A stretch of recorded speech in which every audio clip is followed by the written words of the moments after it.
এটা যাত্রীর নিরাপত্তার জন্য। যাত্রীর নিরাপত্তার জন্য বলতে কি, যাত্রী পানিতে জানি না পড়ে, ওইটা ধরে জানি উঠতে পারে, তার জন্য। জানি কোনো ছোট বাচ্চারা জানি ওই পাইপটা ধরে উঠতে পারে। আমাকে এটা দেওয়ার নিয়ম আছে সরকারের থেকেই, যে না দিলে লঞ্চ আমাকে ছাড়তে দিব না, এই সামান্য এই জিনিসটার জন্য।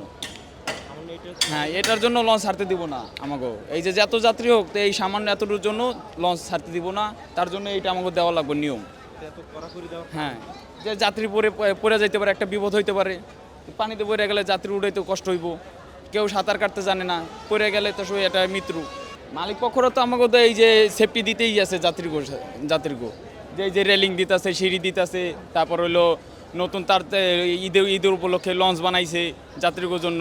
আমার খুব ভালো লাগতেছে যে নতুন লঞ্চ নিয়ে আইছি, যে আবার মুলাদি যাবো আমরা, যে যাত্রী নিয়ে আবার আসমু, আবার যাত্রী নিবো, নতুন লঞ্চের যাত্রী নতুন নিতেছি, খুব ভালো লাগতেছে। হ্যাঁ, আমি এরকম খালাসি। খালাসি সামনে গেট ধরা, সিঁড়ি হালানো। না, আমার খুব ভালো লাগে। না, এটা লজ্জার কি, এটা আমার কাজ, আমার কর্ম, এটা আমার সমস্যা কি?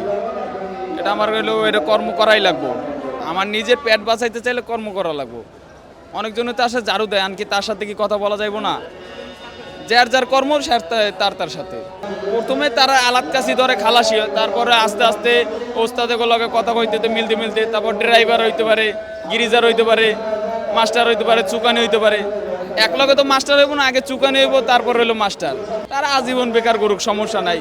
তাদের মা বাপে তো শিক্ষা দেয় নাই যে আগে নিজের পেট বাঁচাও, তারপর হইলো তুমি চলো। আর আমাদের মা বাপ তো চুরি করা শিখায় নাই, যে কাম করা শিখাইছে, যে একটা না একটা কাম করো, তুমি যে কোনো কাম।